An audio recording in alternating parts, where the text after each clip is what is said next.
Aprobado na po sa ikatlo at huling pagbasa ng Kamara ang resolution of both houses, number 7, na layong baguhin ang ilang economic provision sa konstitusyon.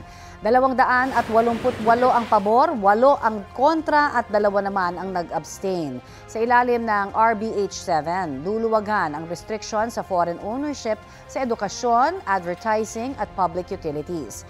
Ang counterpart na resolution of both houses, number 6, nakabinbin pa rin po sa komite ng Senado. Sakaling tuluyang maipasa sa Kongreso, idadaan ang tsa-tsa sa plebisito para aprubahan ng taong bayan.